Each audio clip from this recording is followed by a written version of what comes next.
चला सगळ्यांना शुभ संध्याकाळ. मला पल्लवी मॅडम घेत आहेत खरं योगी कथामृत ते चॅप्टर.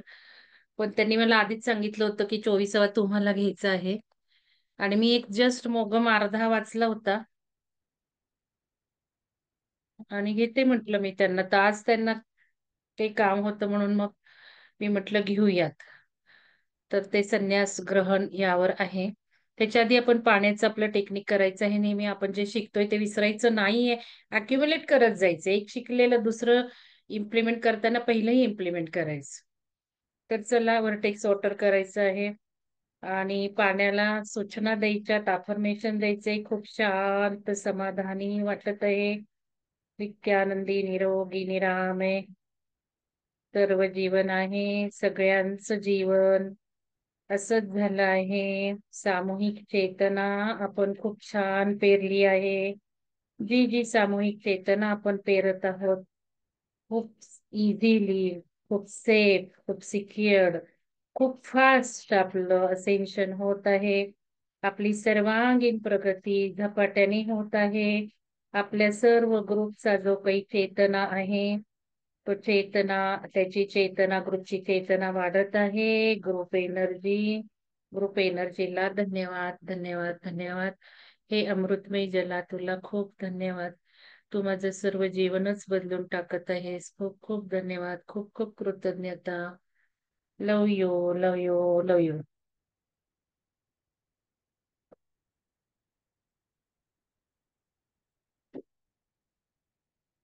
तर वॉटर थेरपी आपली झालेली आहे.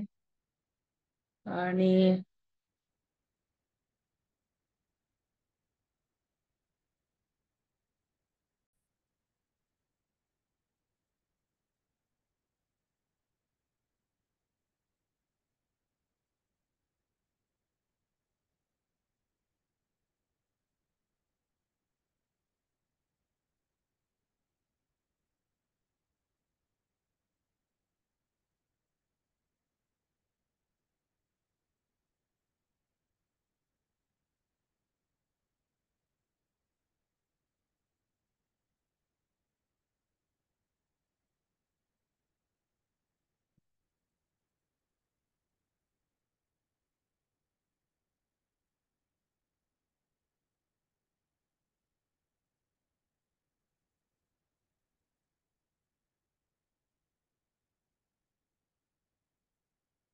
चला आता आपल्याला माहिती आहे योगी कथामृत आपण सुरू केलेलं आहे 21 ऑगस्ट पासून. जर फ्लायर बघितलं तर 21 ऑगस्ट ते 30 सप्टेंबर लिहिलेलं आहे आपण. आणि याच्यामध्ये अमृता मॅडमनी घेतलेलं आहे, सुलक्षणा मॅडमनी घेतलेलं आहे, आता पल्लवी मॅडम घेत आहेत आणि नंतर नूतन मॅडम घेणार आहेत. तर आज मी आली आहे बदली पल्लवी मॅडमच्या अध्याय 24वा. तर चला 24वा अध्याय मी सांगतेय की माझ्या बोलण्याकडे, माझ्या चेहऱ्याकडे फोकस मला नको आहे. मला तुमचा फोकस आपण जे वाचतोय, आणि मी वाचते कसे तुम्हाला माहिती आहे. मी वाचते कमी आणि मी त्यातलं आपल्या जीवनात इम्प्लिमेंटेशन कसं करायचं हे जास्त सांगते. म्हणून आपण याला विश्लेषण म्हणतो. पण या योगी कथामृतामध्ये कथा आहेत ना, योगी कथा कथाच आहेत. त्यामुळे कथा वाचण्याची गरज असते. पण ज्या कथा महत्वाच्या आहेत त्याच वाचाव्यात. जे महत्वाचं आपल्याला घेण्यासारखं आहे तेच आपण वाचावं. आणि अशाच पद्धतीने मी हा प्रकरण वाचणार आहे. तुम्ही वही पेन जरूर जवळ ठेवा. कारण या प्रकरणातून आपल्याला काय समजून घ्यायचंय, आपल्याला आपल्या जीवनात काय बदलायचंय, हे महत्वाचं ग्रहण करण्यास आपण इथे बसलो आहोत. तर चला 24वं प्रकरण आहे, स्वामी परंपरेमध्ये माझे संन्यास ग्रहण. म्हणजे संन्यासाबद्दल हे आहे. आता जरी आपण योगी कथामृत वाचत असो, जरी आपण हे योगी आहेत किंवा संन्यासी आहेत, तरी संन्यासामध्ये बरेच प्रकार असतात. आणि संन्यासी आपण गृहस्थ जीवन जगतोय म्हणजे काही कमी असं नाही, तर उलट जास्त श्रेष्ठ जीवन आपण जगतोय. कारण आपण जो इथे जन्म घेतलेला आहे तो अनुभवासाठी सुद्धा घेतला आहे. प्रत्येक अनुभव, चांगले अनुभव, वाईट अनुभव आपण घेत घेत आपण आपली आध्यात्मिक प्रगती करत आहोत. हे जास्त कठीण आहे. जास्त कठीण आहे. कारण जसं संन्याशीला निग्रह करावे लागतात. आता यम नियम यात आहे. तर नियम पाळावे लागतात. यम पाळावे लागतात. त्याच्याही पेक्षा आपण जास्त पाळू शकतो आपल्या या सांसारिक जीवनात. कारण या सांसारिक जीवनातच आपल्याला जास्त चॅलेंजेस येतात. आणि कित्येक गोष्टी ज्या काही आपल्या ग्रंथात लिहिलेल्या आहेत, त्याचा अर्थ आपल्याला योग्य घेता आला पाहिजे. हेही तेवढंच महत्वाचं आहे. तर याच्यामध्ये संन्यास ग्रहण आहे, म्हणजे काही सगळं संन्यास रिलेटेड आहे असं मुळीच नाहीये. आपल्याला आहेच हे उपयोगी. म्हणूनच हे वाचणं गरजेचं आहे. तर बघा, गुरुजी बंगाल नागपूर रेल्वेमध्ये एखादी अधिकाऱ्याची जागा मी पत्करावी म्हणून वडिलांचा फार आग्रह आहे. तर हे गुरुजींशी बोलतायत. पण मी कबूल नाही झालो आणि पुढे मी आशेने बोलू लागलो, "गुरुजी, मला संन्यासी करून घ्याल काय तुम्ही?" म्हणजे ही आस आहे, योगानंदांची ही आस आहे. संन्यास ग्रहण करायचा आहे, संन्यासी बनायचंय. कित्येक वेळेला त्यांनी गुरुजींना विचारलेलं आहे. आणि याही वेळेला नेहमीच्या पद्धतीने ते विचारतात. गुरुजी नाही म्हणालेले आहेत बऱ्याच वेळा. म्हणून वाईट वाटून घेतलेलं नाही. गुरुजींना सोडलंय असं नाही.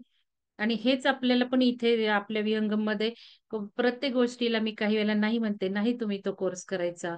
नाही तुम्ही कार्यक्रम अटेंड करायचे. तुम्ही आनापानसतीच ध्यान करा. तुम्ही एकट्याच बसा. पण खूप निग्रहाने लोकं येतात, हट्टाने येतात आणि 30-30 लोकं नको त्या गोष्टी करतात. नियम त्यांच्याकडूनच तोडले जातात. आणि मग त्यांची चेतना वाढतच नाही. हे सगळं या ह्याच्यातून दिसतंय किती यम आणि नियमाला महत्त्व आहे. तर आता हे नेहमीप्रमाणे गुरुजी नाही म्हटले तरी त्यांनी ती आस सोडलेली नाहीये. बघा, आता गुरुजी मला संन्यासी करून घ्याल काय तुम्ही? मी आजीजीच्या मुद्रेने गुरुजींकडे पाहत राहिलो. पूर्वी पुष्कळदा मी त्यांना हीच विनंती करून पाहिली होती. पण माझा निश्चय किती दृढ आहे. बघा, काही वेळेला हेही बघायचं असतं. माझा निश्चय किती दृढ आहे, हे पाहण्याकरता त्यांनी आजपर्यंत ही विनंती अमान्य केली होती. काही वेळेला नाही म्हटलं तरच अगदी खुन्नस लागते. आपण म्हणतो, "नाही सांगू नको हं कोणाला." तर बरोबर सांगितलं जातं. हे आपण ओळखलं पाहिजे आणि या गोष्टी मी खूप शिकले. मला काही गोष्टी कळवायच्या असतील, तर मी मुद्दाम मग तशा पद्धतीने म्हणते. मुद्दाम असं त्या व्यक्तीपर्यंत जायचं, वाटलं की सांगत असते आणि माझ्या विद्यार्थ्यांच्या बाबतीत हे टेक्निक मी बरंच वापरलेलं आहे. कारण काही लोकं खुणशी असतात. खुणशी म्हणजे चॅलेंज घेणारे असतात. अशा मुलांना मी नेहमी बोलायचे, "अरे, तू काय करशील हे? तुला शक्य आहे का हे?" बरोबर तो पेटून उठायचा आणि छान त्याचे व्हायचे अचिव्हमेंट्स. पण काही व्यक्तींना असं बोलून उपयोग नसायचा. कारण त्यांची थोडी कॉन्फिडन्स लेव्हल कमी असायची. मग त्यांना अंजारून, गोंजारून, प्रेमाने, "मग तू मराठीत वाच. तुला इंग्लिश नाही जमणार, मराठीत सांगतो. लिही मराठीत, मग ये पुढे, मग वाच." असे टेक्निक समोरच्या विद्यार्थ्याच्या दृष्टिकोनातून वापरावे लागतात. तसेच यांच्या गुरुजींनी त्यांना दृढ निश्चय बघण्यासाठी असं केलेलं आहे, की पटकन दीक्षा देऊन मोकळी नाही झाली, की निश्चयही बघता येतो. किती जसं मी आता हिंदी ग्रुपला म्हटलं श्रद्धा मॅडमना, काही नाही सांगायची त्यांना गरज लगेच सगळं. हळू-हळू टप्प्याने येऊ देत. ते किती मेडिटेशन करतात बघू देत, किती ग्रुपमध्ये शेअरिंग करतात बघू दे, मग त्यांना सांगू दे. पण तरी सुद्धा काल मी बऱ्याच वेळ त्यांच्यासाठी बोलले. असंही नाही म्हणजे म्हणायचं, बघायचं, मध्यवर्ती भूमिका घ्यायची. तसंच या गोष्टीत आपल्याला कळतंय, की त्यांनी आजपर्यंत ही विनंती अमान्य केली होती. पण आज त्यांनी माझ्या विनंतीवर कृपाळूपणे स्मित केले. "ठीक आहे, उद्या मी तुला स्वामी धर्माची दीक्षा देतो." ते शांतपणे बोलू लागले. "मला फार संतोष वाटतो, की ही तुझी इच्छा अजून कायम आहे." लहारी मावशी नेहमी म्हणत असत, "उन्हाळ्याच्या दिवसात तुम्ही ईश्वराला तुमच्याकडे येण्याचे आमंत्रण दिले नाही, तर तो तुमच्या आयुष्यात हिवाळ्यात तुमच्याकडे येणार नाही." हे वाक्य महत्वाचं आहे, लिहून घ्या. म्हणजे हे लाहिरी मावशी सुद्धा म्हणतात, ईश्वराकडं तुम्ही याला मागावं लागतं. मग ईश्वरच आहे तर त्याला सगळं समजतं का? ॲक्चुअली आता ईश्वर म्हणजे कोणतं? ईश्वर म्हणजे आपणच आहोत. एक आपला हायर सेल्फ आहे, जो आपल्याला जाणतोय, जो आपल्या आत्म्याला जाणतोय, जे आपण जाणत नाहीये अजून, कारण आपण विसरून गेलोय. आपली मेमरी गेलेली आहे.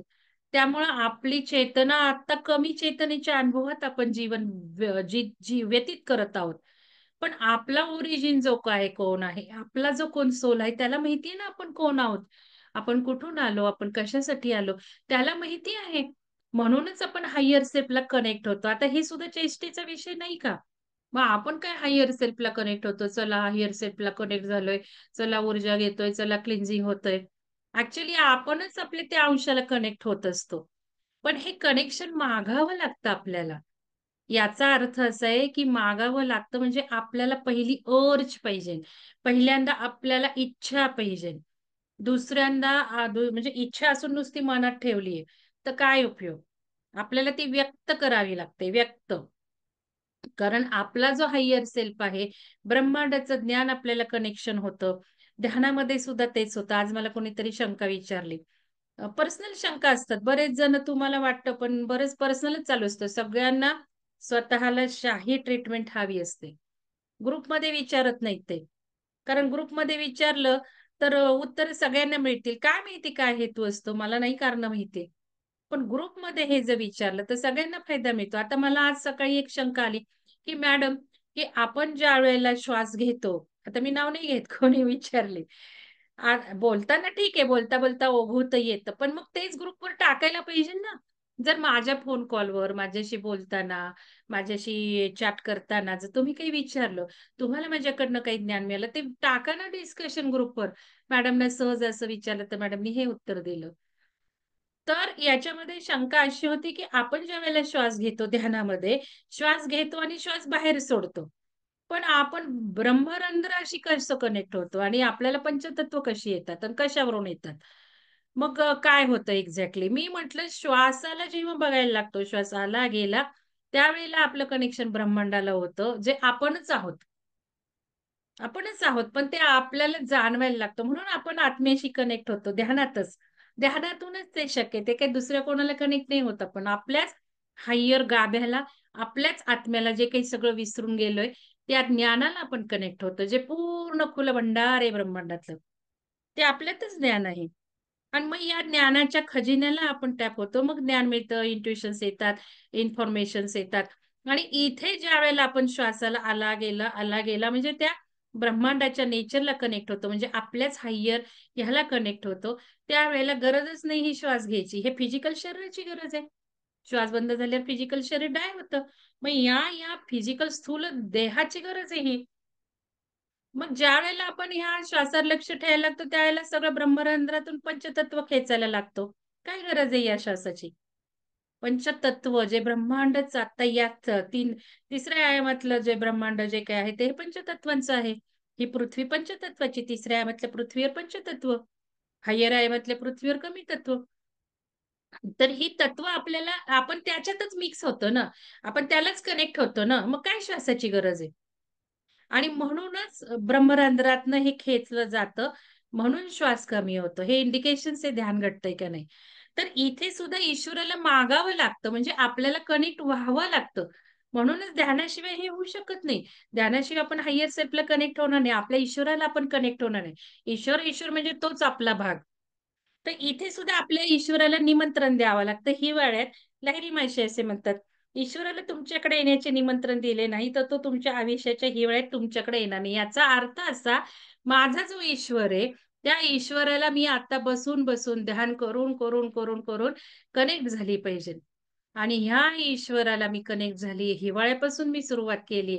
मी मागतीये, मी कनेक्ट होतीये म्हणजे तो उन्हाळ्यात येणार आहे. याचा अर्थ असा आहे.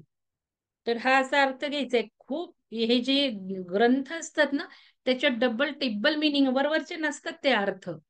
प्रत्येक ठिकाणी आपल्या ह्याच्यात ईश्वर म्हणजे आपणच, आपलाच तो हायर सेल्फ असंच मानलं तरच आपल्याला आत्ता तरी या जे काही प्रवास सुरू आहे त्यातलं खरं ज्ञान मिळेल. तर पूज्य गुरुजी आता हे मी काही वाचणार नाहीये. सगळं मी नाही वाचणार. तर हे सगळं डिस्कशन होतं त्यांचं, की हे काय आहे?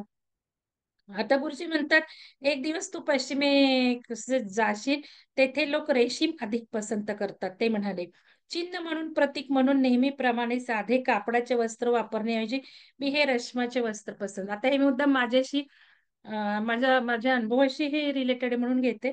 तर गुरुजी म्हणतात, "मी काही तुला साधं कापड देणार नाहीये. पश्चिमेकडे तू जाणार आहे, फॉरेन देशात जाणार तू आहे आणि मी तुला रेशीम देणार आहे, तिथलं चिन्ह म्हणून." कारण रेशीम हे सुपिरियर आहे आपल्या साध्या कॉटनच्या कापडापेक्षा. कापडाच्या वस्त्राऐवजी मी हे रेशमाचे वस्त्र पसंत केले आहे. मी ज्यावेळेला 3:30 वाजता उठून ध्यानधारणा करायला लागले, त्यावेळेला मला खूप असे इंडिकेशन्स आले होते. मला माझ्या ध्यानामध्ये दिसलं होतं, की जे ब्राउन कलरचं असतं बघा, बहुतेक मला असं वाटतं बुद्ध वापरतात ते ब्राउन कलरचं. आणि ते रेशीम वस्त्रात मी आहे. म्हणजे साधारण माझ्या गाऊनचा कलर आहे ना, साधारण तसा असतो बघा रेशमी. तर त्या ह्याच्यामध्ये मला मी दिसले होते आणि लोकांना उपदेश देताना दिसले होते. मी लोकांना काही सांगतीये, काही मार्गदर्शन करतीये असं मला दिसलं होतं. आणि हे ह्याच्यावर मी कॉन्शियसली विचार करायची. ध्यानामधून जे येतं ते लिहून ठेवलंच पाहिजे. मी लिहून ठेवत नाही कारण माझी तेवढी कॅपॅसिटी आहे.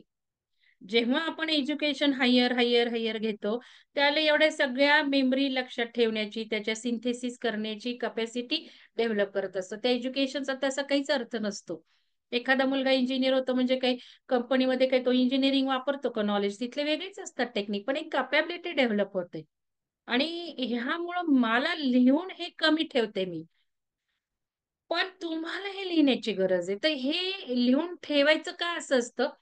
का तर ते मला दिसलं होतं, की मी लोकांना उपदेश करते आणि माझ्याही मेंदूत मी ठेवलं होतं. मलाही कुठेतरी दिसलंय.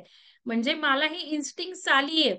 ज्यावेळेला आपण हे लिहून ठेवतो, ज्यावेळेला ते विचार करतो, ज्यावेळेला आपण कधीतरी झोपताना अशा डायऱ्या वाचतो, आपल्याच ध्यानात काय आलं होतं, मग काय होतं मेंदू सिंथेसिस करायला लागतो. झोपल्यावर तेच काम असतं ना त्याचं. आणि याच्यामधनं आपल्याला तो कनेक्ट करत जातो आणि आज तुम्ही बघताय मी उपदेशच करतेय. मी सांगतेच आहे. भले ते वस्त्र वापरलेलं नाहीये. काय गरज आहे आपल्याला वस्त्राची? एक पेहराव करायची काही गरज नाहीये. आपण सांसारिक आहोत. तर याच्यामध्ये हे लिहून ठेवणं गरजेचं असतं आणि आता रेशीमच वस्त्र माझ्याही इन्स्टिंक्टमध्ये रेशीमच आलं होतं. म्हणजे हायर क्वालिटी असते. त्याच्यात इलेक्ट्रिसिटी सगळी स्टोअर्ड राहते. वेस्टेज होत नाही. आणि आहेत त्याचे काही-काही गुण. प्रत्येक कपड्याचे गुण असतात. तर हे त्यांचे गुरुजी त्यांना तोच वस्त्र सिलेक्ट करतात. आता त्यांनी लिहिलंय, भारत देशात साधू संन्यासी दारिद्र्याचा अंगीकार करतात. तेव्हा रेशमी वस्त्र परिधान केलेला असा क्वचितच दृष्टीस पडतो. तथापि पुष्कळ योगी पुरुष रेशमाची वस्त्रे अंगावर घेतात. त्याचे कारण असे की रेशीम कापसापेक्षा अधिक चांगल्या प्रकारे काही सूक्ष्म शारीरिक प्रवाह रोखू शकतात बघा. म्हणजे आपण ज्यावेळेला ध्यान करतो ना, त्यावेळेला आपल्या भोवतीचं फील्ड आपण बदलत असतो. ध्यानामध्ये ज्यावेळेला पंचतत्व खेचू लागतो, हा देह पंचतत्वाचा आहे. हे जे सगळे लेयर आहेत, आता ऑरिक लेयर आपण शिकलेलो आहेत, की प्राणिक लेयर, मनोमय लेयर, बुद्धिक लेयर, हे एक प्रत्येक चक्राच आहेत शेवटी. चक्र आणि तत्व या पलीकडे काहीच नाहीये. तर हे प्रत्येक चक्र सुद्धा एक-एक तत्वाचं आहे. जसं स्वादिष्टान चक्र जलतत्वाचं आहे. मूलाधार चक्र हे पृथ्वी तत्वाचं आहे. हे पण मी तुम्हाला हळूहळू सांगतेय. तर हे ज्यावेळेला आपण खेचू लागतो ही ऊर्जा म्हणजे पंचतत्व, त्यावेळेला सगळी तत्व बदलू लागतात, चक्र शुद्ध होऊ लागतात, म्हणजे फील्ड तयार होतं. शेवटी everything is energy, everything is vibrations. म्हणून या ज्या व्हायब्रेशन्स आहेत, त्या आपण ॲक्चुअल बदलत असतो. मग त्या तुम्ही कशाही बदला. त्या व्हायब्रेशन बदलण्याचे कित्येक टेक्निक्स आहेत. तर इथे हे रेशमी वस्त्र घातल्यामुळे जे काही व्हायब्रेशन्स असतात, ते रोखू शकतात सूक्ष्म प्रवाह. ते लगेच इकडं-तिकडं जात नाहीत, असं म्हटलं गुरुजींनी. मी सांसारिक क्रियाकांडांच्या विरुद्ध आहे. परत युक्तेश्वर हे सुद्धा म्हणाले, "मी संस्कार क्रियाकांडाच्या विरुद्ध आहे. मी तुला विद्वत संन्यास उत्सव वरहित देतो." म्हणजे सगळं कर्मकांड आहे, ते सगळं स्किप करतात युक्तेश्वर गिरी आणि त्यांना फक्त नाव सिलेक्ट करायला लावतात. हाही अधिकार त्यांना देतात, की नवीन केलेल्या स्वामीला किंवा संन्याशाला एक मंत्र दिला जातो. आता हे सांगतायत, की संन्याशाला एक मंत्र दिला जातो, तो असा अहं ब्रह्मास्मी. बघा काय मंत्र दिला जातो? स्वामी संन्याशाला सुद्धा अहं ब्रह्मास्मी किंवा तत्वमसी. शेवटी तत्वच आहे ना. आपण पहिल्या डे पासून बघतोय. आपण तत्वातच सगळ्या देवांना बघतोय, की बाबा गणेश आहे, तर गणेशाचं तत्व बघतोय आपण. म्हणजे त्या तत्वाला जोडायचंय, म्हणजे पृथ्वी तत्वाला जोडायचंय आणि तीच गणेशाची स्थापना आपण केली. देवी तत्व आता आपल्याला वाढवायचं आहे. कारण आपण मस्क्युलाईन बनत चाललोय, पुरुषी बनत चाललोय. देवी तत्वाची गरज आहे. खरं बॅलन्स मस्क्युलाईन, फेमिनाईन तत्व बॅलन्स होण्याची गरज आहे. तर असेन्शन होणार आहे. आणि पृथ्वी म्हणजे काय आहे? शेवटी पृथ्वी म्हणजे देवी तत्व आहे, फेमिनाईन तत्व आहे, स्त्री तत्व आहे. आणि जर सूर्य बघितला, तर तो मस्क्युलाईन आहे. म्हणून सूर्यापासून आपण एनर्जी घेतो. सूर्यापासून एनर्जी घेतो आपण हायर सेटला करतो, सेंट्रल सनला, गॅलेक्टिक सनला कनेक्ट करतो म्हणजे आपण पुरुष तत्व घेतो. आणि आपण हे स्त्री तत्व, मग जमिनीलाही आपण कनेक्ट करतो. म्हणजे शेवटी काय करतो? सायन्स जर बघितलं, वर्ड्स विसरून जा. काय बोलतो ते विसरून जा. तत्व आपण तिथनं पुरुष तत्व खेचतो आणि इथून स्त्री तत्व करतो आणि मिलन करतो. तेच तर काल ध्यान घेतलं. पण त्या ध्यानाचा अनुभव सुद्धा कोणी टाकला नाही सुलक्षणा मॅडम सोडल्या तर. तर ह्या गोष्टी समजायला हायर जातात. माहिती नाही काय वाटलं तुम्हाला? तिथे मिलन मी घडवलंय आणि मिलन सेक्स हीच अध्यात्माची उच्च अवस्था आहे. यातूनच आध्यात्मिक उच्च लेव्हल गाठता येते. हेही सत्य मी तुम्हाला सांगते. मी ओशो फिलॉसॉफीला रेझोनेट करणारी आहे. ओशोनी हेच सांगितलं, जगाने त्यांना नावं ठेवली. आणि मला पुढं पुष्कळ 50 वर्षानंतर येणार आहे ते लिखाण ऑटोमॅटिकमध्ये झालेलं आहे. बंद केलं मी ते ऑटोमॅटिक. पण हेच सत्य मी जाणून घेतलं. शेवटी जिथे तिथे तेच आहे. पण आपण त्याला वेगळ्या दृष्टिकोनातून बघतो. संन्याशी सगळं ते कंट्रोल करतो आणि कंट्रोल करतो, स्फोट होतो त्याचा शेवटी आणि शेवटी सगळं उलटं होतं. म्हणून आपण या सगळ्या न्यूज ऐकतो. कोणता गुरु काय झाला आणि कुठं गेला, तुरुंगात झाला आणि हे झालं. कंट्रोल करून करूनच ते अवस्था येते. उलट बघून बघून आपण स्मूथ राहतो आणि याच्यातूनच आपण पुढे लवकर असे होऊ शकतो. तर या गोष्टी खूप वेगळ्या आहेत आणि या मानल्या पाहिजेत. याच्यावर मी चांगलं डिबेट करू शकेल. पण आता हा नाही. पण ह्याच्यातनं मी तुम्हाला सांगते, की हे वाचताना प्रॅक्टिकल जीवनातल्या काही गोष्टी सांगते, की इथे त्यामुळे कर्मकांड सोडलीत मंत्र सुद्धा तोच आहे आणि हेच आहे, की ब्रह्मांड म्हणजे सूर्य आपला पिता किंवा हे पुरुष तत्व, स्त्री तत्व मिलन म्हणजेच आपल्यातलं सगळं उन्नती. म्हणजे शेवटी हे तरी काय आहे? इक्स्टसी मिळणे, संन्यास आपलं रिअलायझेशन होणं किंवा समाधीत बसणं, हे सुद्धा मिलनच आहे. समाधी म्हणजे सुद्धा मिलनच आहे. जो बसतोय तो त्या ब्रह्मांडात मर्ज होऊन जातो. आपण काय करतो? आपण मर्जिंग इंटू हायर सेल्फच करतो. त्याच गोष्टी आहेत त्या. तर इथे मंत्र दिला आणि त्यांना विचारलं, की "तू पसंत कर तुझं नाव" आणि ते योगानंद म्हणतात. आता हे मुकुंदलाल घोष त्यांचं नाव होतं आणि हे घोष नाव जाऊन आता योगानंद म्हणून त्यांचं हे व्हायला लागलं. संन्यास धर्माच्या गिरी श्रेणीमधील नावाने तो ओळखला जाशील. आता संन्यासामध्ये पण बऱ्याच स्टेप्स आहेत. बऱ्याच प्रकार आहेत. तर गिरी ही स्टेप त्यांना मिळाली आणि त्या ह्यांनी ते ओळखले जाऊ लागतील असं सांगितलं त्यांच्या गुरुजींनी आणि हे शंकराष्टकम त्यांना आठवलं त्याला आपण जे बघतो ते मनोबुद्धी, अहंकार, चित्त आणि नाहम ते त्यांना आठवलं. त्यामुळं हे महत्वाचं आहे हे. आता योग योग ही चित्तवृत्ती निरोध करण्याची एक पद्धती आहे. विचारांचा हा जो प्रक्षोभ होत असतो, तो प्रक्षोभ काढून टाकून विचारांना काबूत ठेवण्याची ही एक पद्धत आहे. हे विचार काबूत न ठेवल्यास ते सर्वच लोकांना, मग ते कोणत्याही देशातील असोत, तत्वाच्या सत्य स्वरूपाच्या दर्शनापासून बाजूला सारतात. ज्याप्रमाणे सूर्यप्रकाश हा सर्वांनाच सारखा आरोग्यप्रद असतो, त्याचप्रमाणे योग साधना ही सर्वांनाच, पौरात्यांना तसेच पाश्चिमात्यांनाही लाभदायी आहे. बहुतेक माणसांचे विचार अस्थिर व लहरी असतात. त्यामुळे योगाभ्यासाची चित्तवृत्त निरोधी शास्त्राची गरज अगदी उघड आहे. आता इथे योगाचा अभ्यास, योगानंद आहेत, योगाचा अभ्यास आणि काही क्रिया योग दीक्षा हे जे काही सगळं आहे, या योगावरचं विश्लेषण आहे. आता इथे सांगायचं आहे, की जो आपला डेस्टिनेशन आहे, आपल्याला जे काही अचीव्ह करायचं आहे, ते मी सांगितलं, की आपल्याला ब्रह्मांडात आपल्या ईश्वरात्वाशी किंवा आपल्या हायर सेल्फशी विलीन होऊन जायचंय. विलीन होणं एक मिलनाची क्रिया आहे. मी मगाशी सेक्स किंवा मिलन बोलले ते काही फिजिकल सेक्स असंही नाही. याच्यामध्ये तादात्म्यता आली पाहिजे, की जसं रामकृष्णांनी सुद्धा कालीमातेत काही झाले, कृष्णात काही झाले. कित्येक गोष्टी त्यांनी करून बघितल्या प्रॅक्टिकल ह्याच्यात.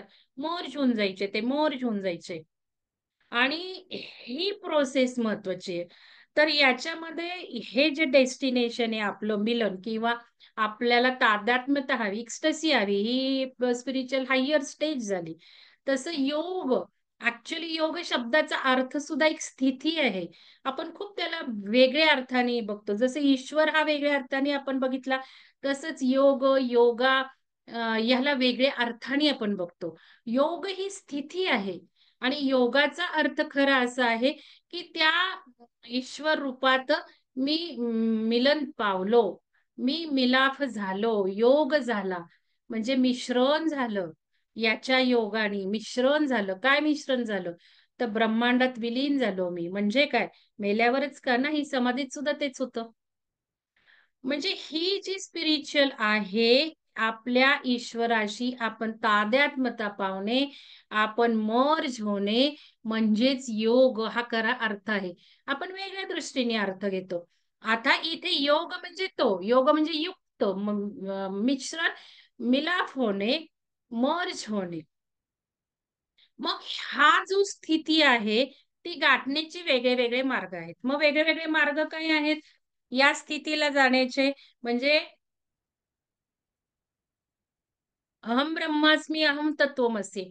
मीच तो आहे ना. मग मीच तो आहे समजण्याचं, त्यात मर्ज होण्याचं मार्ग कुठले? तर वेगळे-वेगळे मार्ग आहेत. एक मार्ग म्हणजे हा योगासन किंवा आपण हठयोग म्हणतो. एक कर्मयोग आहे, एक धर्म हे एक भक्ती योग आहे. तर हे मार्ग आहेत. मग तुम्ही कुठल्याही मार्गाने जा. प्रत्येक मार्गाचे फायदे तोटे आहेत. प्रत्येक मार्ग अवलंबताना आपण मागच्या जन्मी काय साधना केली ती महत्वाची असते. कोणी काही करून उपयोग नसतो. त्याची जी मागच्या जन्मी साधना झालीये, त्याचा जो मागच्या जन्मीचा पंथ होता, मार्ग होता, त्या मार्गापर्यंत त्याला या जीवनातही यावं लागतं. परत रिहर्सल करावी लागते, पण पटकन होते. पूर्वी एक 60 वर्ष साधना झालीये, तर आता एक 6 वर्षात त्या लेव्हलला तो येतो. आणि मग तिथून पुढे प्रवास बदलतो.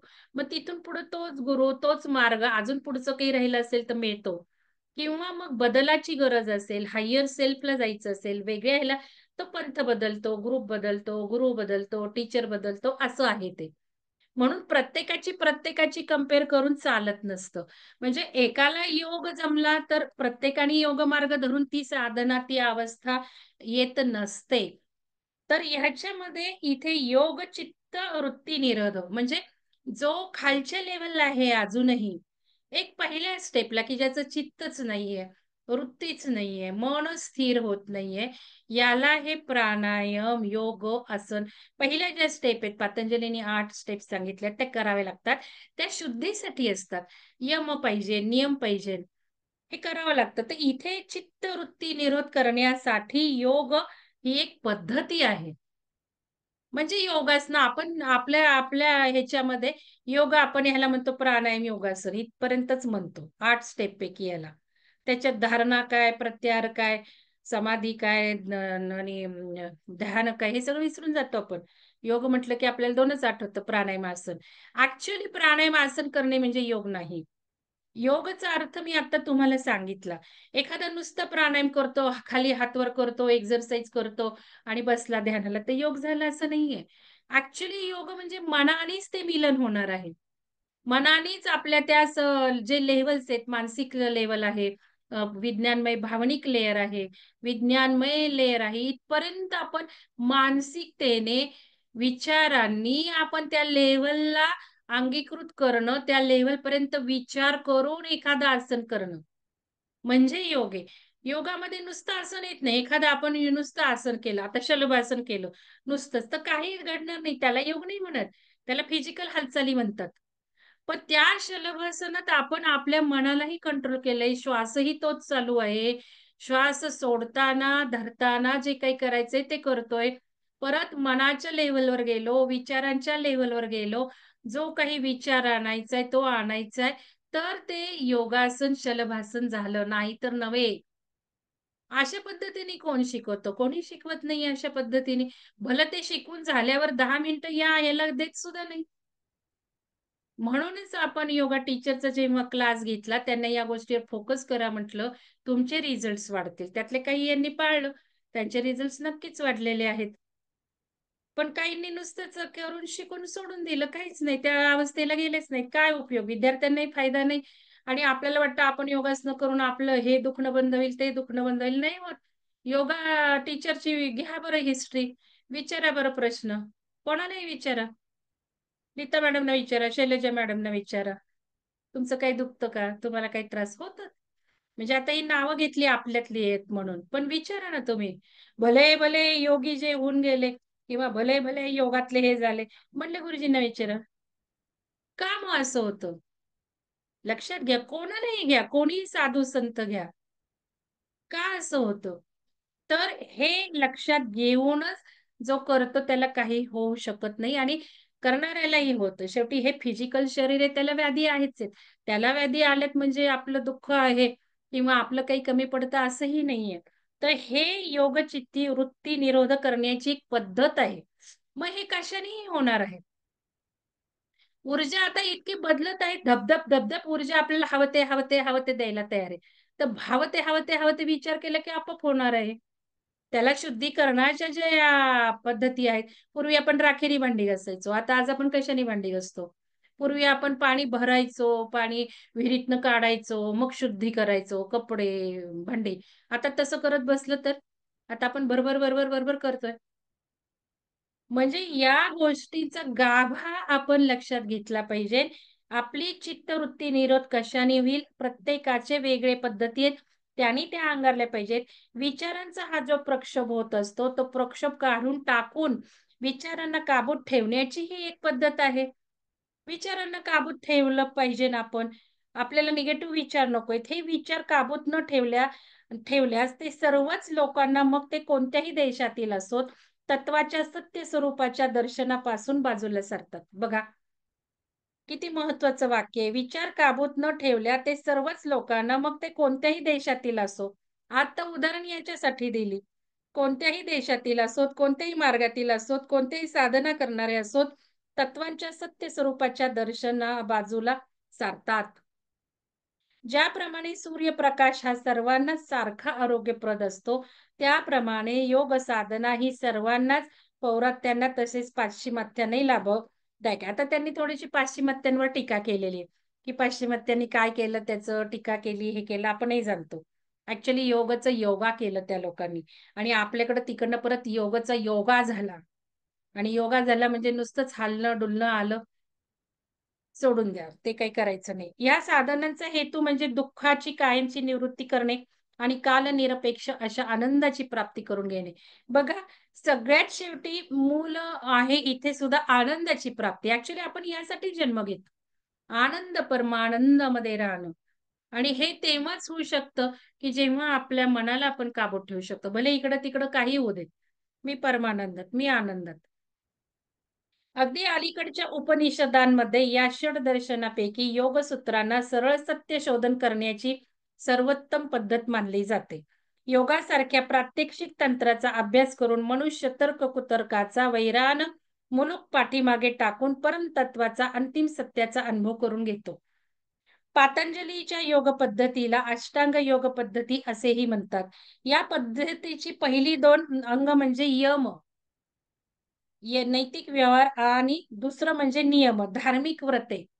यम म्हणजे अहिंसा, सत्य, अस्तेय, ब्रह्मचर्य आणि अपरिग्रह आणि नियम म्हणजे शौच, तप, संतोष, स्वाध्याय आणि ईश्वर प्राणिधान. आता हे योगाची जे 2 पहिल्या स्टेप आहेत यम, नियम.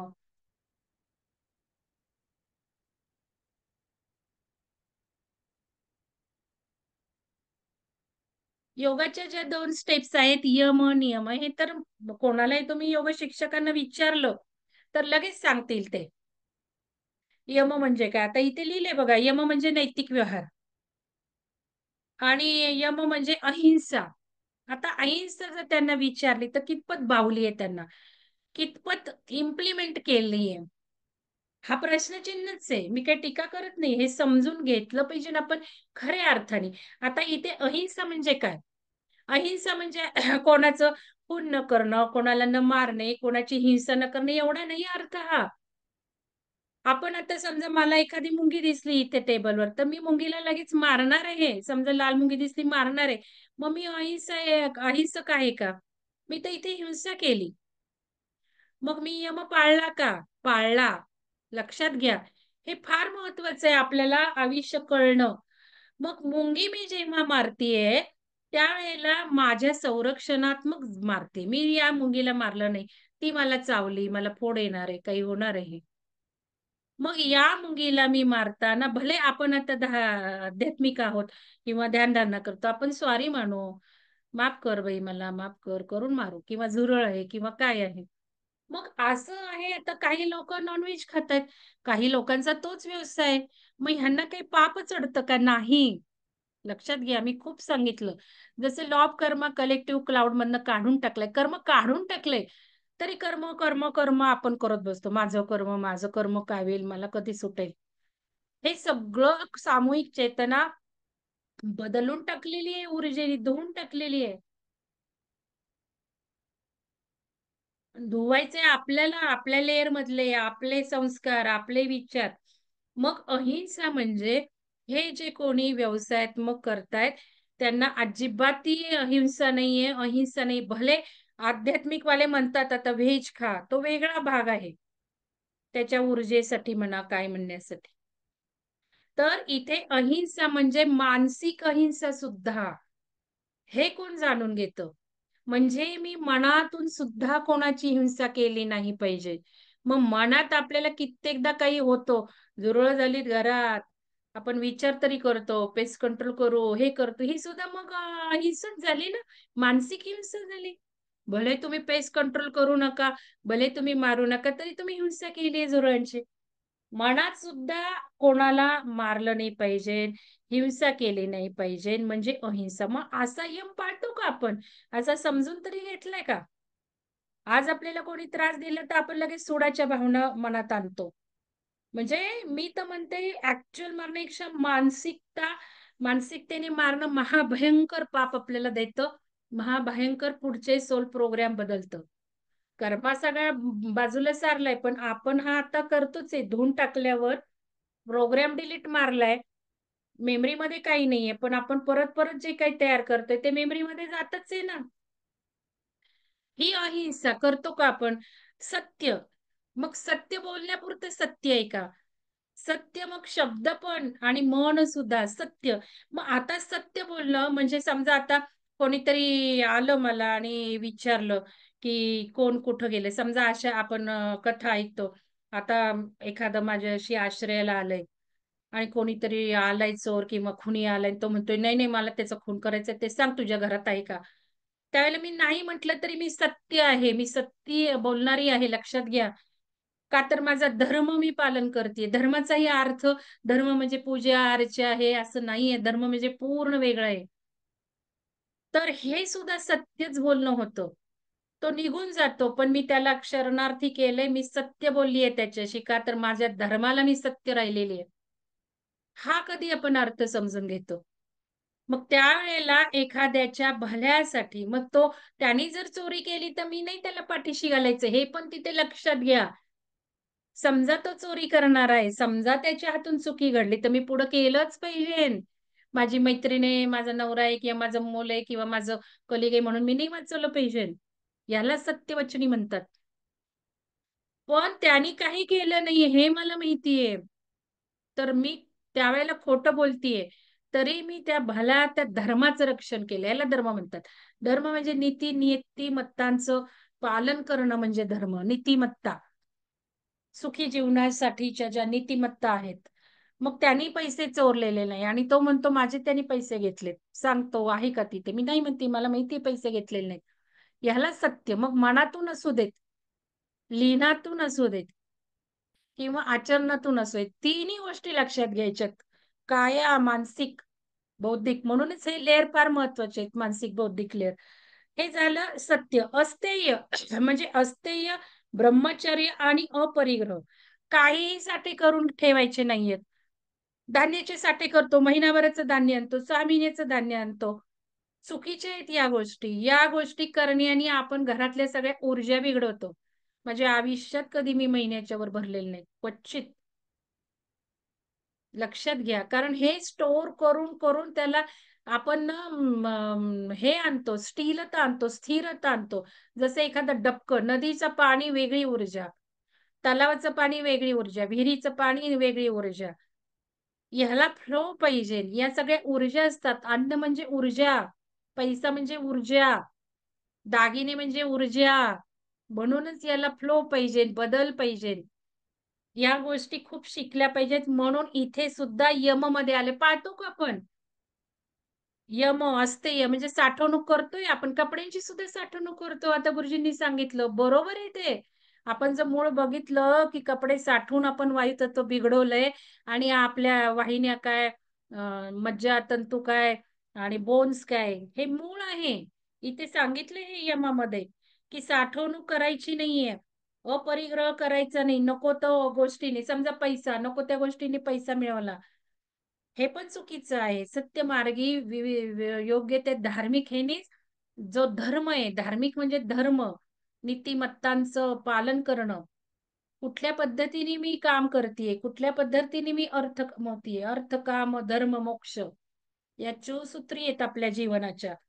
आणि ब्रह्मचर्य. मग ब्रह्मचर्य म्हणजे सेक्स न करणं असाही अर्थ नाहीये.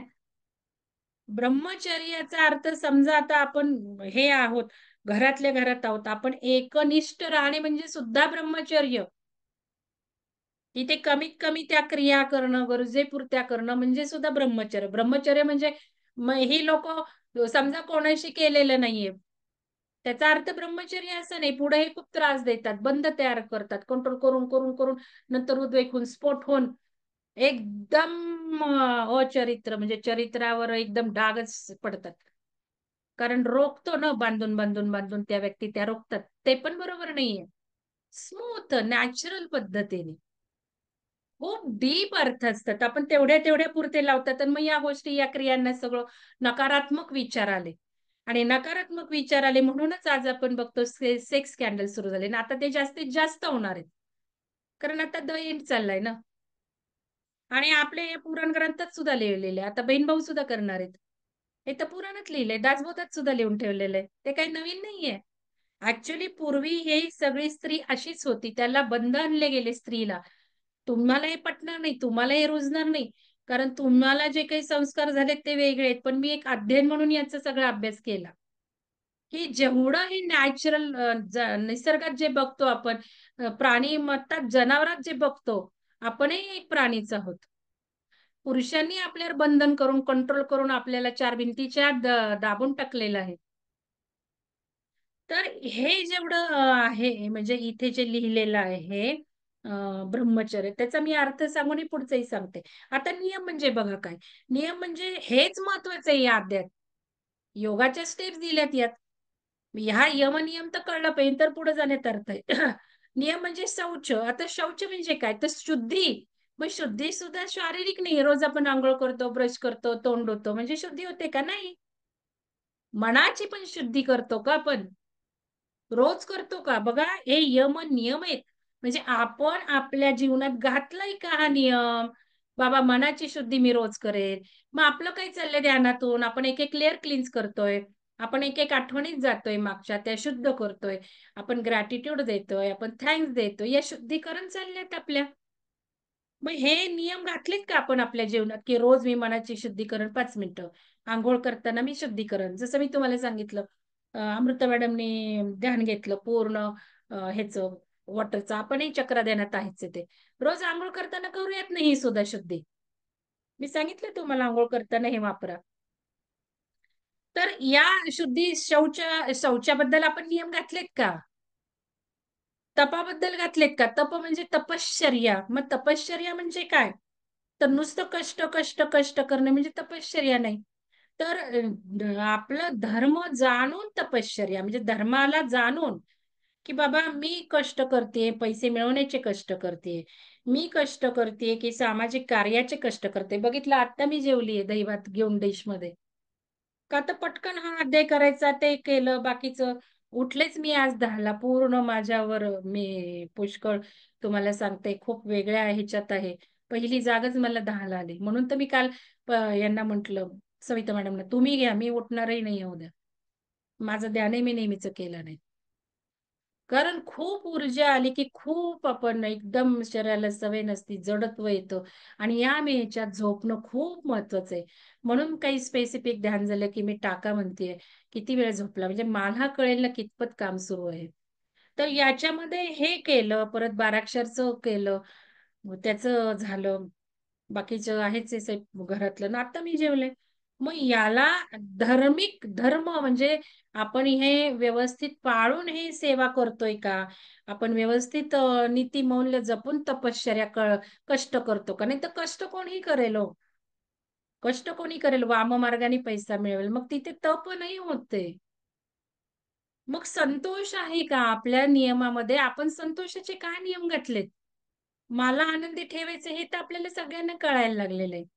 पण माझा आनंद हा मला काही मिळालं नाही तरी मी आनंदी राहते का? ठीक आहे, आपल्याला जे काही हवं ते मिळवायचा हक्क आहेच आहे. जे काही हवे ते मागण्याचाही हक्क इथेच यांनी म्हटलेलं आहे.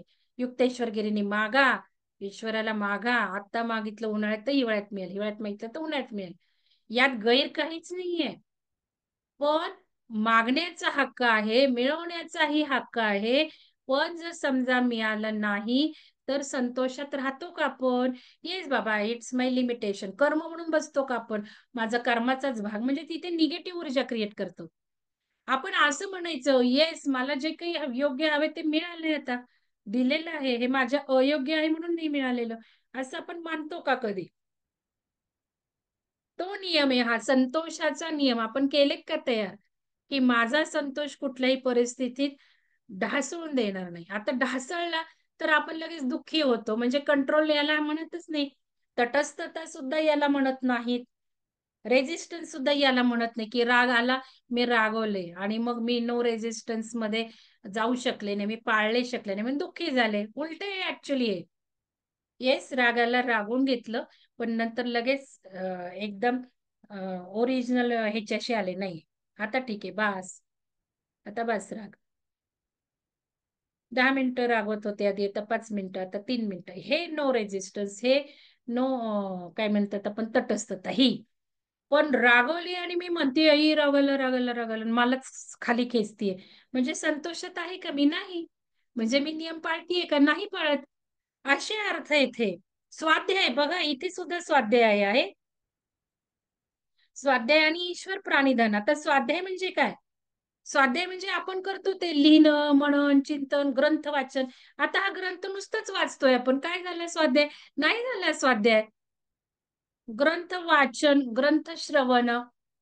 पण स्वाध्याय केव्हा? जेव्हा लिहू, मनामध्ये आणू, आज काही शिकलो. रोज प्रत्येकाने एक वाक्य लिहू, त्याला तो स्वाध्याय. स्वाध्यायाचा अर्थ माहिती तुम्हाला? गृहपाठ. शाळेत शिकवतातच की, मग तो स्वाध्याय असतो का? आपण स्वतः जो करतो तो स्वतःचा अध्याय. मंगलदेवनी वाचली कथा. पण मी काय केला? स्वाचा अध्याय, स्वतःचा अध्याय. करतोय का आपण स्वाध्याय? पुष्कळ कार्यक्रमांना लोकांनी नावं दिली. स्वाध्याय, स्वाध्याय, नुसतंच वाचन करतात. कसला स्वाध्याय? स्वाध्यायाचा अर्थच कळत नाही. स्वाध्याय म्हणजे प्रत्येकाचा अध्याय. हा आज एक कथा झाली 24वी. मी स्वतः काय घेतलं त्यातून हे बघा. प्रत्येक गोष्टीमध्ये इथे हे शिकणं फार गरजेचं आहे. मीनिंग जाणून आपल्या जीवनात उतरवणं महत्वाचं आहे, तर आपल्या या कार्यक्रमांचा उपयोग आहे. एक वाक्य भले रोज तुम्ही लिहिलं की मी यातून हे घेतलं, तरी स्वाध्याय झाला. मग इथे आपले नियम केलेत का आपण स्वाध्यायाचे, की रोज मी 5 मिनिटं देईल, 10 मिनिटं देईल, झोपण्यापूर्वीचा 10 मिनिटं देईल. हेच तर मी तुम्हाला सगळं शिकवतेय. स्वाध्याय आणि ईश्वर प्राणिधान. ईश्वर प्राणिधान म्हणजे आता आपण जे काही सर्व करतो ते ईश्वरावर सोडून द्यायचं, सरेंडर. की मी काही केले असं नाही. आता आम्ही पंचतत्वात हेच शिकतो. जे काही पंचतत्व देते, तुम्ही बरे होताय, तुम्हाला बरं व्हायचं असेल तर तुम्ही बरे होणार, हे तितकंच त्यांनी पण सांगून ठेवलंय. सगळे बरे होणार नाही आहेत. ज्याचं आहे नशीब, ज्याची वेळ आली तोच तो बरा होणार. त्याला एक माध्यम ठरणार तुम्ही आणि तो कलर. म्हणजे परत आला स्वाध्यायाशी, स्वतःच्याच ह्याच्याशी आला. नाही तर बघतो इकडं केस गळायला लागले, लगेच लोक मागायला लागले. इकडे एक तत्व घेऊन चालले तर दुसरी तत्व मागायला लागले. अरे एक तत्व बऱ्याच गोष्टींवर कार्य करतं, ते आधी पहिलं तर बंद होऊ द्या. बंद कोणाचं होणार आहे? ज्याचं व्हायचंय त्यालाच बंद होणार आहे. ज्याचं लर्निंग होईल तोच बंद पडणार आहे. त्याला लर्निंग आहे. मग ईश्वर प्राणिधान, ईश्वरावर सोपवून द्यायचं. ईश्वर म्हणजे परत आपणच. लक्षात घ्या. ईश्वर प्राणिधान म्हणजे हा जो काही कार्य मी घ्यायचा नाही, कारण आपण मी ह्या फिजिकल शरीराला म्हणतो. मी हा फिजिकल शरीर नाही, मी हा आत्मा आहे. आणि मग हे जे सगळं ईश्वर म्हणजेच कर्म हे निष्काम कर्म करणं. कर्म जे काही करत आहे ते मी माझा अहंभाव न ठेवता कर्म करत, ते ऊर्जेवर आपण सोडून देतो. म्हणून ऊर्जेला आपण मध्ये घेतो. मंगलदेनला धन्यवाद देऊ नका. कित्येक वेळा मी सांगते तुम्हाला, ऊर्जेला धन्यवाद द्या, ग्रुप ऊर्जेला द्या. कारण इथून पुढे जे काय होणार आहे ते ग्रुपनीच होणार आहे. कारण हा युगाचा वेगळा कन्सेप्ट होत चाललाय. जसं बघा मागच्या युगाच्या वेळेला जे काही आहे ते ज्ञान सगळं मोफत मिळायला लागलं. YouTube आल्या, सर्व मोफत मिळायला लागलं. एक कम्युनिकेशन आय-सी-टी टेक्नॉलॉजी आली. इन्फॉर्मेशन अँड कम्युनिकेशन हा सगळं युग आला आणि त्याने परिवर्तन केलं. एका क्षणात आपण जगाला जवळ घेऊ शकतो Zoomद्वारे. सगळं जग आता आपण सगळे जिल्ह्या-जिल्ह्यातले वेगळे आलो. हे आय-सी-टी युगाने जवळ आणलं आपल्याला. आता झालंय कलेक्टिव्ह कॉन्शियसनेस म्हणजे ग्रुप एनर्जी. ग्रुपमध्ये काही केलं तर रिझल्ट. ग्रुपमध्ये काही केलं तर रिझल्ट. ग्रुप ऊर्जा जी आहे तो रिझल्ट. म्हणून ग्रुप ऊर्जेलाही काळजी घेणं गरजेचं राहिलंय. आता हे जे काही करतंय ते ग्रुप करतो म्हणून ग्रुपला सांगणं गरजेचं असतं. तर पुढच्या स्टेपला आपण जाणार आहे. कारण ग्रुपला ते जाऊन मग धडकून वेव्हज आपल्याकडे येऊन परत आपल्याला हे करणार आहे, फायदा देणार आहे. जसं कालचं मेडिटेशन बघितलं मी तुम्हाला सांगितलं एकदम वेगळं झालं, वेगळी ऊर्जा आली. वेगळंच करून घेतलं. होतं नेहमीच्या ध्यानाला तसं होतं, थोडं-थोडं होतं. पण काल बरंच झालं. आणि मग मी ज्यावेळेला पल्लवी मॅडमना मी कोर्स केलं होतं, त्यांनी काही मला न सांगता क्विट झाल्या आणि माझा राईटच मला राहिला नाही मग. पण माझं मोबाईलवर नाही सुरू होतं. मग मी इथनं बंद केलं तरी बरेच लोकं तिकडं मोबाईलवर चालूच राहिलं. मग मी बघते 10 मिनिटांनी तर बरेच 18 लोकं मी स्क्रीनशॉट घेतलेला आहे. ते तिथे कनेक्टेडच होते. मग मी सगळ्यांना पर्सनली व्हायब्रेशन्स दिले. प्रत्येकासाठी काय-काय चिंतलं. 2-2, 3-3 मिनिटं प्रत्येकाला दिलं. एकाचही ग्रुपवर आलं नाही. कोण जाणार आहे त्याच्यापुढे? कोणीच जाणार नाहीये. याचा अर्थ जाणवलं नाही. काही झोपले त्यातले, काही झोपून गेले आणि झोपून जरी गेलं तरी कार्य करतच राहतं. कारण शब्द व्हायब्रेशन माझ्या वेव्हज व्हायब्रेशन जातच होत्या ना. पण निदान झोपून उठल्यावर तर काही जाणवलं, वेळ दिला का त्यांनी? नाही दिला वेळ. आणि जरी वेळ दिला, जरी काही वेगळं जाणवलं असेल, तरी लिखाणच केलं नाही, पोचपावतीच नाही. पुढे जाणार कोणत्या या स्टेप्स नाही जाणार. त्यातल्या काही लोकांना मी पर्सनल मेसेज पाठवले. आणि विचारून घेतलं. कारण मी काय करते त्याची पोचपावती मला काही मिळतेय का? ऊर्जेने काय करून घेतलं असेल त्याला पण मिळाली पाहिजे. तर या गोष्टी ईश्वर प्राणिधान म्हणजे हे सोडून देणंच आहे ना. तुम्ही ज्यावेळेला ग्रुपला सांगता, "येस असं झालं, तसं झालं." त्यावेळेला तुम्ही एक ईश्वर प्राणिधान ईश्वराला अर्पण करून टाकलं. जसं सुलक्षणा मॅडम एकट्याच काल ठरल्या. सोडून दिलं ईश्वराला जे काही मिळालं ते. आता नक्कीच त्यांना त्यामधनं पुढची स्टेप मिळणार आहे ना. कारण क्लोज लूप असतं हे, सायकल असतं सायकल. तुम्ही हे पोहोचवलंच नाही तर परत कसं येणार? तर पुढील अंगे म्हणजे आसन. आता बघा आसनाचं सुद्धा महत्व आहे. बसण्याची शास्त्रशुद्ध बैठक. मेरुदंड ताठ असला पाहिजे आणि शरीर ध्यानाच्या दृष्टीने सुखावं अशा आसनामध्ये स्थिर असलं पाहिजे. आता मला इथं हेच सांगायचं, मी एवढं का बोलले कालच्या ध्यानाचं? तर एकंदर मी एक 7-8 जणांना विचारून घेतलं नक्की काय झालं. तर काहींनी कबूल केलं, झोप लागून गेली. त्या सर्वांचे खूप खूप धन्यवाद, की तुम्ही ॲक्सेप्ट केलं. कारण ही सचोटी फार गरजेची आहे. ही सचोटी फार गरजेची आहे. कारण सत्य, नियमामध्ये सत्य आहे. तिथे सांगायला विसरले. सत्य म्हणजे मला जे अनुभव आला तोच मी कळवला. जास्त माल-मसाला लावून नाही कळवला. सत्य बोलतीये मी. काही वेळेला आपण कॉपी करतो. काही अशाने पुढे अनुभव जाणार नाही. भले आपला अनुभव तो असला तरी. समजा कालचं उदाहरण घेऊ. सुलक्षणा मॅडमना इथे सूर्य दिसला. तुम्हालाही दिसला, मान्य आहे. सूर्य दिसला म्हणजे काय सूर्यकिरणं वगैरे अशी दिसली. काही वेळेला ज्योत दिसते. समजा दिसली, 2 व्यक्तींना दिसली. तर 2 व्यक्तींपैकी एका व्यक्तीने सुलक्षणा मॅडमचाच मेसेज घेतलाय, कॉपी केलाय. त्यातलं बाकीचं काही कट केलं आणि त्यालाच थोडंसं काही करून टाकलं.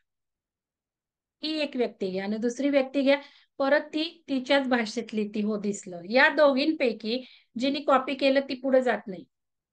कारण सत्य पाळलंच नाही ना तिने. स्वतःचा मेसेज म्हणतीये आणि त्याला किती व्हायब्रेशन फिलिंग्स दिलं, की जसं मी काल सविता मॅडमने सांगितलं, लिंक कशी टाकायची तेही सविता मॅडमने सांगितलं ग्रुपवर. लिंक तयार करा. लिंक तयार करण्याच्या आधी संकल्प लिहा. तुम्हाला या 5 दिवसाच्या शेअरिंगनी काय साधायचं आहे? ते संकल्प लिहिलेत का? नाही लिहिले. सांगतेय पहिल्या दिवसापासून. कार्यक्रम लॉन्च करण्याच्या आधीपासून सांगतेय. आणि लिहा. ते लिहून मग लिंक तयार करा. डाव्या नाकपुडीवर श्वास घ्या. ते संकल्प आठवा, मग लिंक तयार करा आणि सोडताना हे सगळं इतरांना सुद्धा मिळत आहे. हे जे 5 दिवसाचं मी कोऑर्डिनेशन करत आहे, मी माध्यम बनत आहे ऊर्जेची आणि माझ्या सगळ्या ग्रुपला हे सगळं मिळत आहे, असं करून ती लिंक ग्रुपवर टाका.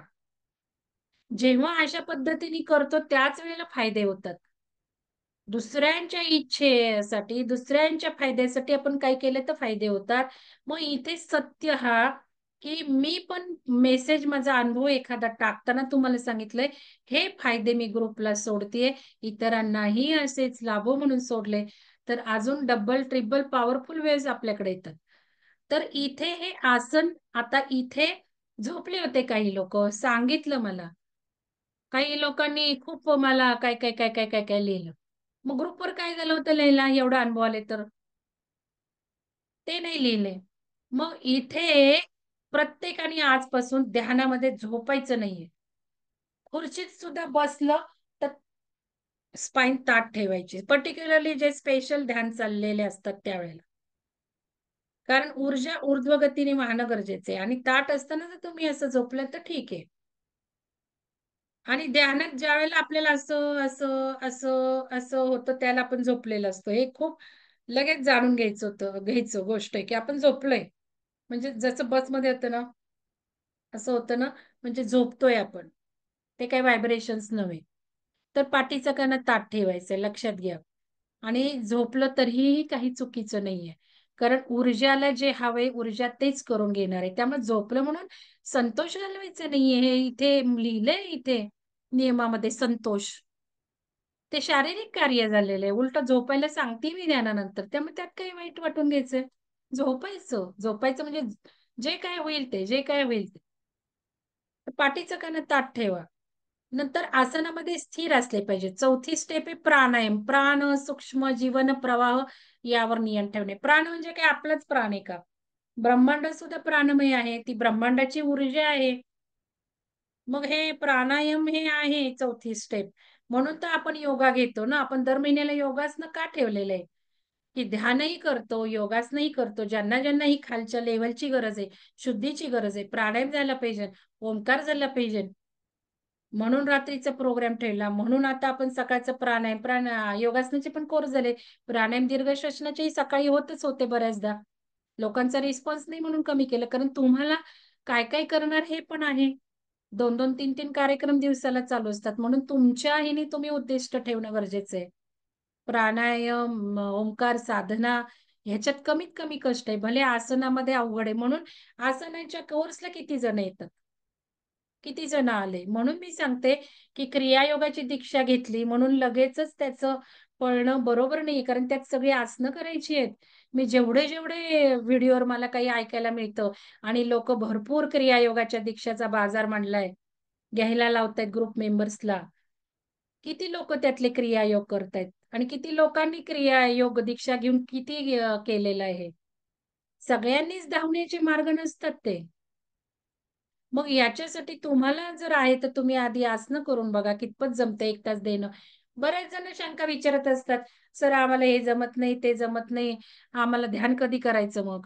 आणि मग उत्तर येतात ते सगळ्या स्टेप सोडा आणि ध्यान करा. शेवटी काय आलं बघा बरं? काय आलं शेवटी? मग करा ना प्राणायाम करा, ओंकार करा, ध्यान करा. आणि जर आसनं करायची आहेत, तर जरूर आसनं करा. पण करून तर बघा आधी क्लासला येऊन. तुम्हाला 1 तास करून मग तुम्ही ध्यान करायला 1.5 तास देणार आहात का? 1.5 तास लागतो क्रियायोगाच्या याला. या सगळ्या गोष्टी ओपनली कोणी बोलत नाही माहिती का? प्रत्येकाचं मार्केटिंग स्ट्रॅटेजी वेगळे असतात. काही इंटेन्शनल सुप्त हेतू असतात. जसं रिट्रीट हजारो 10,000 कमीत कमी रिट्रीटला चाललेत. या गोष्टी आपण लक्षात घेतल्या पाहिजे. एंड ऑफ द पृथ्वी आली, एंड ऑफ फायनान्शियल सिस्टम होती, तर का पैसे गोळा करतायत? मला कळत नाही. घ्या ना थोडेफार जेवढे लागतात तेवढे. आणि लागणारे काय पर्सनल ह्याच्यावर घेऊन काय करतात, कशासाठी लागतात मला नाही कळत. ते सेशनही YouTubeवर घेतात. Zoom पण परचेस करत नाहीत. YouTubeवरच बरेच गोष्टी बऱ्याच ह्याच्यात लाईव्ह जातात YouTubeवर. या गोष्टी विचार करा. पळायचं नाहीये. प्राणायाम करायचंय, प्रत्याहार करायचाय. बाह्य वस्तूंपासून इंद्रियांना आत खेचणे म्हणजे प्रत्याहार. आपण करतो का प्रत्याहार? प्रत्येक गोष्टीच्या वेळेला आपण फोकस्ड राहणं म्हणजे प्रत्याहार. बाहेरच्या गोष्टींकडे आमिष न वळवणं, इंद्रियांना काबूत ठेवणं. इंद्रियांना काबूत ठेवणं आपल्याला जमत नाहीये. पण आपण निदान आपला फोकस इनवर्ड करू शकतो, प्रत्याहार करू शकतो. नाही बाबा, मला नाही भेशीला जायचं. नाही बाबा, मला डान्स पार्टीला नाही जायचं. नाही बाबा, मला पार्टीला जायचं नाही. हे कोण पाळायला लागलंय? टाका बरं आज ग्रुपमध्ये. कोणी कोणी हे बाहेरच्या गोष्टी सगळ्या कमी केल्यात. याला प्रत्याहार म्हणायचं. फोकस्ड राहायचं. म्हणजे इंद्रियाचंच हे ना, की पार्टीला जाणं, कुठल्याही पार्टीला असू देत. किती आपण हे करतो. इन्व्हॉल्व व्हायची गरज आहे ना आता. कारण आपण जसं-जसं ऊर्जा जातो, तसं-तसं दुसऱ्यांचं अन्न खाल्लं तरी आपल्याला ऊर्जा खाली खेचते. लक्षात घ्या, ही अशी लोकं बाहेर कुठंही खात नाही. म्हणून मी पार्टी म्हणतीये. उगाच वेगळे अर्थ घ्यायचे नाहीत. त्याला खूप वेगळी अर्थ आहेत. ऊर्जा काय घेतो आपण, लक्षात घ्या. आणि मी जेव्हा-जेव्हा जाते तेव्हा-तेव्हा मला त्रास होतो. कारण आपल्या ऊर्जेचं अन्न बाहेर मिळणं शक्य नाहीये. या गोष्टी बरेच लोक हे यातले पाळतात. कारण त्यातून तर ऊर्जा आपली तयार होते. तर हे प्रत्याहार म्हणजे हे यम, नियम आपण पाळणं गरजेचे आहे. शेवटच्या अंगाची 2 अंगे म्हणजे धारणा. एकाच विचाराने हे धारणाच आपण आपल्या ध्यानातून करतोय. धारणा म्हणजे एकाच विचारांवर मन केंद्रित करतो. आपण cleansing, cleansing, cleansing, healing, healing, healing, healing हे धारणाच्या प्रॅक्टिसेस होतायत. धारणा, फोकस करतोय आणि नंतर ध्यान येतं. आणि मग समाधी येते. तर समाधीचाही अर्थ म्हणजे काय? समाधी म्हणजेच ब्रह्मांडाचं विलीन होणं. मग ते 10 तासाचं असेल, 1 तासाचं असेल. 1 तास समाधी लागली. 1 तास समाधी झाली म्हणजे काय? ब्रह्मांडात मर्ज झालं. 1 तास समाधी. शरीर राहिलंच नाही ना त्यावेळेला. शरीरात काही राहतच नाही ना 1 तासभर. हा अर्थ आहे खरा समाधीचा. मग आपल्याला लागते की समाधी. आपल्याला लागत नाही असं नाही. आपल्यालाही लागते. भले ती 1 मिनिटं, 1 सेकंद लागते, पण लागते. मग हाच कालावधी हळू वाढवत जाणं. मग आता मोठा कोण, स्वामी कोण असे प्रश्न आहेत, की जे संन्यासातल्या लेव्हल्स आहेत. स्वामी मोठा का कुठला मोठा? मग योग मार्ग मोठा का कुठला मार्ग मोठा? तर हे सगळं आहे. अमेरिकेत कसं योगाचं काय-काय झालं ते आहे. हे आपल्याला काही मला वाटत नाही वाचायचं आहे. जेव्हा एखाद्या धार्मिक पद्धतीची ती शास्त्रीय पद्धती आहे म्हणून शिफारस केली जाते. आता हे सगळं बाहेरच्या पाश्चात्य, की इकडचं चांगलं आहे म्हणजे तिकडे कसं जातं, मग तिकडनं परत इकडे कसं येतं, हे सगळं आहे. तर अनेकविध शारीरिक आसने. आता हे बघा, प्रत्येक धार्मिक किंवा तत्वज्ञान विषयक आचाराला एक तऱ्हेची मानसिक शिस्त किंवा मानसिक आरोग्याच्या नियमांची शिकवण ही आलीच. योगाची अनेकविध शारीरिक आसने पण शरीराचे शुद्धीकरण घडवून आणतात. कारण योगासने ही जुजबी शारीरिक व्यायामापेक्षा, कसरतीपेक्षा आणि श्वसनांच्या व्यायामापेक्षा उच्च दर्जाची असतात. लिहिलंय ना योगानंदांनी बघा.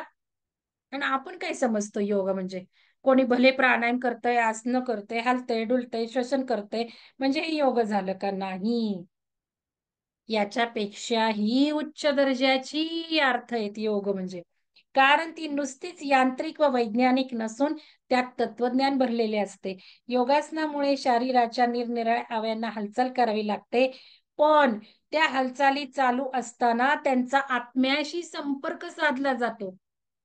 करतो का आपण असा योगा? आत्म्याशी संपर्क साधला जाणे. या बाबतीतले ठळक उदाहरण द्यायचे म्हणजे प्राणायामाच्या क्रियेचे देता येईल. प्राणायामाची क्रिया. म्हणजे शेवटी प्राणायामाला जरी बसलं तरी तुम्ही किती भावनिक काही संकल्प सोडून बसलाय, की मी प्राणायाम काय करते, मी आता अनुलोम विलोम करते म्हणजे माझ्या चक्रांशी काय काय इथे लिहिलेच येईल. आता प्राण म्हणजे श्वास खरा, पण प्राण म्हणजे ब्रह्मांडाची विश्वसंचालक शक्ती सुद्धा. ज्या मूलभूत विचारांवर योगशास्त्र आधारलेले आहे, ते विचार जर सोडून दिले, तर त्या विरहित योगाभ्यास हा फलदायी होत नाही.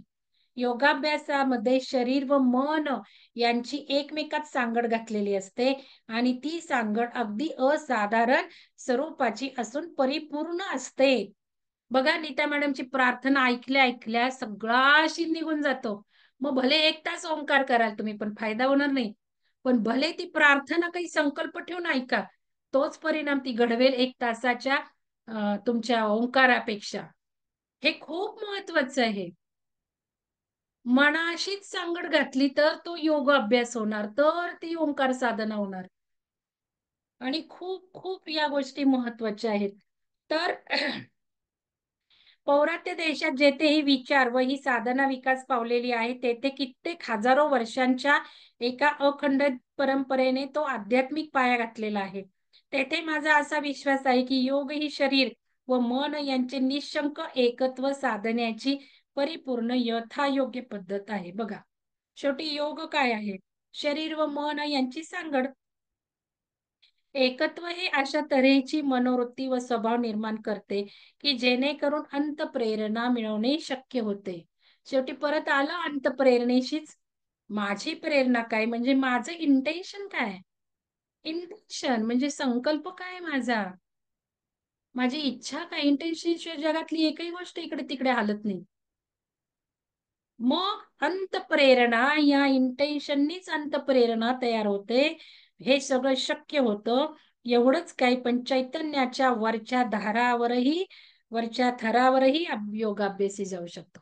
म्हणजे चैतन्याच्या बियॉन्ड ट्रान्सेंडिंग कॉन्शियसनेस, आपलं सुदर्शन पिरामिडचं ब्रीद वाक्य, ट्रान्सेंडिंग कॉन्शियसनेस, चैतन्याच्याही पलीकडे. मग यावरही योगा अभ्यासी जाऊ शकतो. मग ज्यावेळी मनसंयमाचे आंतरिक शास्त्र हे बाह्य सृष्टीवर विजय मिळवून देणाऱ्या भौतिक शास्त्रा इतकेच पाश्चिमात्य जगाला अगत्याचे वाटेल, ती वेळ लवकरच येत आहे. वस्तुजात हे वास्तविक पाहता शक्तीचे घन स्वरूप आहे. हे सत्य आता शास्त्रीय दृष्ट्या निरपवाद ठरलेले आहे. आणि हे सत्य माहीत झाल्याने अनुयुगात माणसांची मते गंभीर व विशाल बनतील. मनुष्याचे मन दगडापेक्षाही व धातूपेक्षाही जास्त शक्ती धारण करू शकते आणि ती शक्ती त्याने आपल्या अंतर्गतामध्ये मुक्त केली पाहिजे. पुन्हा काय आलं? तेच आलं ना, क्रिएटर पॉवर. क्रिएटर पॉवर काय आहे? ही शक्ती आपल्या अंतर्गतामध्ये मुक्त केली पाहिजे. नाही तर हा नवीनच निर्माण झालेल्या जड स्वरूप अनुराक्षस या जड सृष्टीवरच उलटेल व त्याचा अमानुष नाश करून टाकेल. मनुष्याला अणुबॉम्ब बद्दल हे जे ज्ञान प्राप्त झाले आहे, त्याचा एक अप्रत्यक्ष फायदा घडून येत आहे. त्यामुळे विनाशाची कल्पना त्याला योगशास्त्रामध्ये व्यावहारिक स्वरूपाची आस्था वाटू लागली आहे.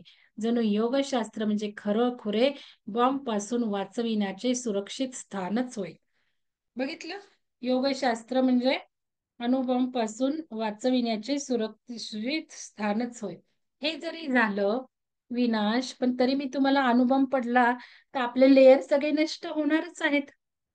म्हणजे इथे आपण केवळ आपलं इंटेन्शन पेरलं की माझं कारण महाकारण सरळ सरळ डिझॉल्व्ह होऊन मला शून्यत्वात मर्ज व्हायचे आणि ऍट द स्पॉट अनुभव झाला. ऍट द स्पॉट आपण त्या फोकस्ड राहिलो, आपल्याला रियालिटी होणार आहे ती.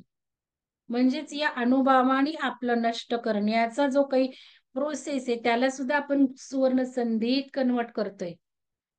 लक्षात घ्या. म्हणजे अणुबॉम्ब हे काय सगळं विघातात्मकच नाहीये. आपण पॉवरही न्यूक्लिअर पॉवर जनरेट करतो म्हटलं तर त्याचा चांगलाही वापर करून घेऊ शकतो आपण. तर हे संपलेलं आहे प्रकरण याच्यामध्ये. आणि इथे चक्रांचं वगैरे पण दिलं, ते स्किप झालं, मी वाचताना होतं. त्याच्यात त्यांनी लिहिलं की या सगळ्या गोष्टी करून आपण चक्रच शुद्ध करत असतो. योगाभ्यास म्हणजे शेवटी तेच आहे. असं करत करत करत करत काय करतो आपण? मला काही लोक मेसेज टाकतात, काही लोक व्हिडिओ टाकतात, मॅडम ही बघा चक्रावरची आसनं. मला माहिती नाहीयेत का? मला माहितीये की. भले मी चक्र ध्यान 2 म्हटलं होतं, आपण सगळे इसेन्स घेऊ, ऑइल्स घेऊ, योगासनं घेऊ. किती लोक योगासनं करू शकणार आहेत? ऍक्च्युली योगासनाचा पायाच तो आहे की चक्रा क्लिन्झिंग करणं, चक्र ऍक्टिव्हेशन करणं. कारण सगळा उद्देश एकच आहे, कुंडलिनी ऊर्जा इथे नेणं. मुलाधारात जी कुंडलिनी बसली वेटोळे घालून, त्या वेटोळे घातलेल्या कुंडलिनीला इथे पोहोचवणे, त्या ऊर्जेला, जे आपण मानसिकतेने ध्यानात करतो. आणि आपण जे बघितलं, फिलिंग्स तयार करतो आणि रियालिटी बिकम्स. आईन्स्टाईननी सांगितले, आपण ते सगळे लेटेस्ट फिलॉसॉफी, लेटेस्ट टेक्निक वापरतो, इझी टेक्निक्स वापरतो. कारण सायन्सने सिद्ध केलेलं आहे की तुम्ही जिम मध्ये जाऊन योगा करा, जिम मध्ये जाऊन एक्सरसाइज करा किंवा मानसिक करा. मनाने जर केली तर त्याच्यापेक्षा जास्त चांगले फायदे होणार आहेत. म्हणून योगाच्या इथे मनालाच महत्व दिलेले. शेवटी मनच आलं, विचारच आलं, मानसिकताच आली, फिलिंग्सच आल्या. तर याच्यामध्ये ही चक्र क्लिन्झिंगच आहे, कारण कुंडलिनी जी मूलाधारात बसली ती इथे वर वर वर जेव्हा यायला लागते, तेव्हा तेव्हा ती इथे सहस्त्राराशी येऊन तिचं मिलन होतं, म्हणजे सेल्फ रिअलायझेशन होतं. कारण जसं ती येते येते येते येते इथे, इथे एक ब्रह्मरंध्र आहे, त्याला थोडस एक आवरण असतं, ते ओपन करते त्यावेळेला, आणि म्हणजेच आपल्याला ब्रह्मांड म्हणजे आपण बसू लागतो, कारण मेंदूची कॅपॅबिलिटीच बंद होते तिथे. मेंदूची जी मर्यादा आहे तीच संपते.